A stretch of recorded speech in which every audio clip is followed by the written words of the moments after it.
Advance homeopathy clinic में आपका स्वागत है। Doctor Asif Ali homeopath BHMS। पिछले वीडियो में हमने अपने व्यूअर्स को ये बताया कि सीमेन एनालिसिस के दौरान स्पर्म काउंट 0 अगर हैं तो संतान उत्पत्ति नहीं हो सकती मेल पक्ष में, मतलब पुरुष वाले पक्ष में। महिलाओं की हम बात नहीं कर रहे हैं, अभी हम सिर्फ मेल की बात करेंगे। और हमने ये भी बताया था उस वीडियो में कि सीमेन के अंदर 0 स्पर्म होने की कई सारी वजहें हैं और उनके ट्रीटमेंट के बाद ही स्पर्म काउंट नॉर्मल हो पाएंगे और उसके बाद ही संतानोत्पत्ति हो पाएगी। हमने अपने वीडियो के माध्यम से ये बताया था। आज बात करेंगे कि qualities of semen required for fertility, यानी वीर्य की किस तरह की क्वालिटी होनी चाहिए ताकि संतान की उत्पत्ति हो सके। ऐसे कपल्स जिनकी शादी को कई वर्ष बीत चुके हैं और उसके बाद भी कोई संतान उनके नहीं है, इसको लेके बहुत चिंतित रहते हैं लोग। क्योंकि दुनिया में सबसे बड़ा सुख अगर कोई है तो वो संतान का है, और दुनिया की सबसे बड़ी अगर कोई दौलत है तो वो संतान है। ये वही लोग बता पाएंगे जिनके संतान है और जिनके संतान नहीं है कि दुनिया में सबसे बड़ी दौलत अगर कोई है तो वो संतान की है।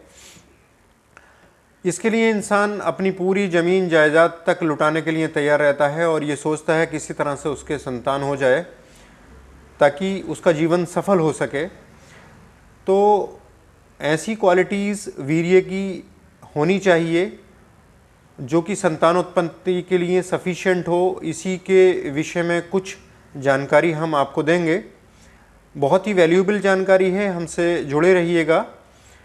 ये जानकारी इतनी सटीक होने के साथ साथ आपको कहीं ना कहीं डायग्नोस्टिक पॉइंट ऑफ व्यू से अपनी बात को समझने में, अपनी कमियों को समझने में सहायक होगी।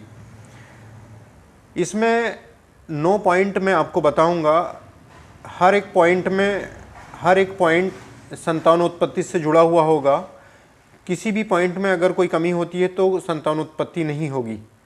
पहली बात यह है कि इजैकुलेशन के दौरान जब वीर्य श्रृंखलित होता है संभोग के समय, तो एक इजैकुलेशन में 2 ml सीमेन से कम नहीं होना चाहिए।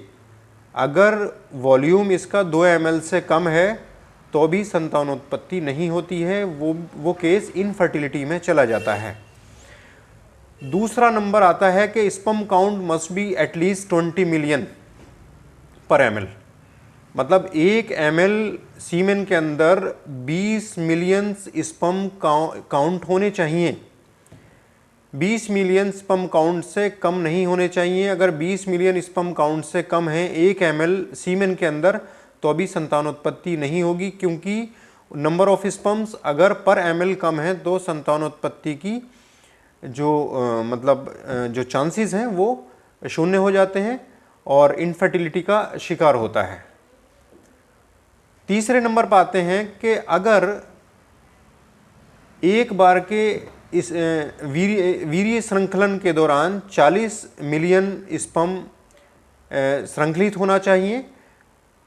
40 मतलब 1 ml में 20 मिलियन पर ml जो स्पर्म काउंट है, और एक इजैकुलेशंस के दौरान मतलब एक बार के श्रृंखलित होने पर 40 मिलियन स्पर्म्स होने चाहिए। अगर इससे कम है तो समझ लीजिए कि वो संतानोत्पत्ति नहीं कर पाएगा। चौथे नंबर पर जो एक पॉइंट आता है वो ये है कि 75% जो स्पर्म हैं वो एक इजैकुलेशन में, यानी एक बार के वीर्य संकलित होने पर उसमें 75% स्पर्म अलाइव होने चाहिए, जीवित होने चाहिए। जीवित होने का मतलब ये है कि वो आप माइक्रोस्कोप से अगर देखोगे तो वो जिंदा होने चाहिए, वो आपको चलते हुए महसूस होने चाहिए। एक आपको मैं बता दूं कि किस तरह से स्पर्म का किस तरह से एक इमेज होती है। कुछ लोगों ने शायद नहीं देखा होगा कि स्पर्म की जो है किस तरह की इमेज है।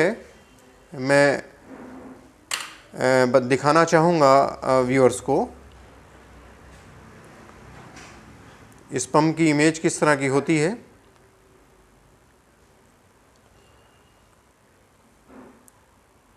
वैसे तो मल्टीमीडिया का दौर है, हर आदमी कहीं ना कहीं चीज़ों को समझ लेता है। ये आप इमेज में देखिए, ये स्पर्म का जो हम पूरा एक इमेज आपको दिखा रहे हैं, किस तरह से हेड है, ये मिडिल पीस है और ये टेल है। हर पीस मतलब स्पर्म का हर पॉइंट, हर अंग प्रॉपर और सटीक होना चाहिए। इसमें से अगर कुछ भी कमी है तो समझ लीजिए कि वो इनफर्टिलिटी में चला जाएगा केस, और इनफर्टिलिटी के बाद वो बच्चा उत्पन्न नहीं कर सकता, फर्टिलाइजेशन नहीं हो सकता, क्योंकि मैं आपको बता रहा हूँ कि इसमें हमने कहा अलाइव होने चाहिए, मतलब 75% एक इजैकुलेशन में, मतलब एक बार के वीर्य संकलित में 75% स्पर्म जिंदा होने चाहिए। पांचवा जो पॉइंट है वो ये है कि लगभग 50% जो स्पर्म हैं वो मोटाइल होने चाहिए। मोटाइल का मतलब है जब आप माइक्रोस्कोप से देखोगे तो वो आपको चलते फिरते महसूस होंगे। वो बाकायदा ऐसे जिस तरह से एक कीटाणु, मतलब कीटाणु तो नहीं कह सकते, जैसे कि आप एक छोटे से जीव को देखोगे वो जैसे चलता है, तो इसको चलता हुआ आप माइक्रोस्कोप से देखोगे। वो वीडियो भी हम दिखाएंगे आपको चलती हुई। तो 50%, नंबर 5 पे 50% जो स्पर्म हैं वो मोटाइल होने चाहिए। और ये मान के चलिए कि छठे नंबर पे 30% स्पर्म जो हैं वो नॉर्मल शेप और साइज़ में होने चाहिए। उनका स्ट्रक्चर पूरा इस तरह का नॉर्मल होना चाहिए। ये हेड होना चाहिए, हेड पर सारी चीज़ें प्रॉपर होनी चाहिए। ये मिडिल पीस है और ये टेल वाला पोर्शन है, ये पूरे का पूरा ये नॉर्मल होना चाहिए इसका।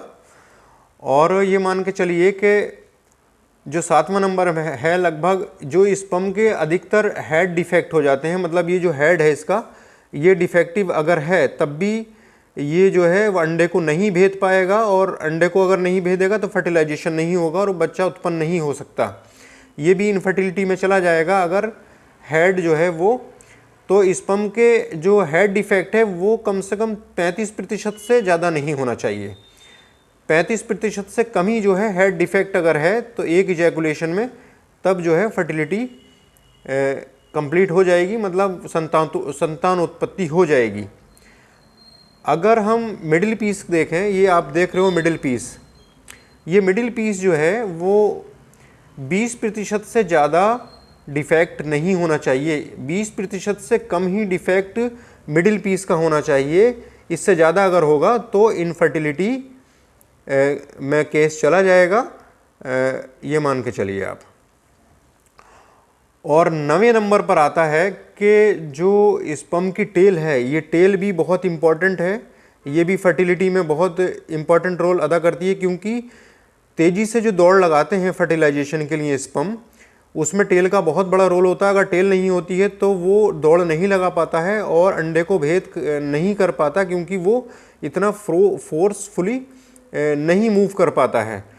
तब भी जो है वो अंडे को नहीं भेदेगा और फर्टिलाइजेशन नहीं होगा, केस इनफर्टिलिटी में चला जाएगा, संतान उत्पत्ति नहीं होगी। अगर 20% से ज़्यादा टेल डिफेक्ट हैं, इनकी टेल डिफेक्ट 20% से ज़्यादा है तो बच्चा उत्पन्न नहीं होगा। ये 20% से कम ही होना चाहिए।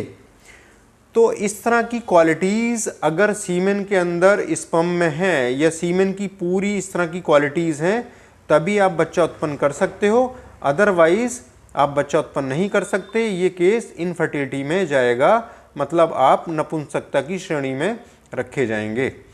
तो ये आप कैसे देखोगे, इसके लिए आपको 3 दिन तक अपने पार्टनर से नहीं मिलना है। 3 दिन तक नहीं मिलने के बाद में कोई नाइट पोल्यूशन नहीं होना चाहिए, मतलब नाइट फॉल नहीं होना चाहिए। और 3 दिन के बाद ही आप जो है वो अपना सैंपल दोगे, और सैंपल में ये अच्छी लैब पर अगर आप जांच कराओगे तो ये सारी चीज़ें आपको क्लियर हो जाएंगी कि किस तरह से हमारा सीमेन एनालिसिस है, और हम जो संतान उत्पत्ति के लिए योग्य हैं या नहीं। तो अगर इस तरह की समस्याएं हैं तो इसका इलाज हमारे पास संभव है, होम्योपैथी में बहुत अच्छा इसका इलाज है। अगर इस तरह की कोई भी समस्याएं आती हैं तो आप हमसे संपर्क कर सकते हैं। एडवांस होम्योपैथी क्लिनिक हमारी जो है टैक्सी स्टैंड रोड पर है, नियर होटल योर्क रामपुर में। तो ये वीडियो उम्मीद है आपको पसंद आई होगी। नेक्स्ट वीडियो में फिर मुलाकात होगी। Thank you.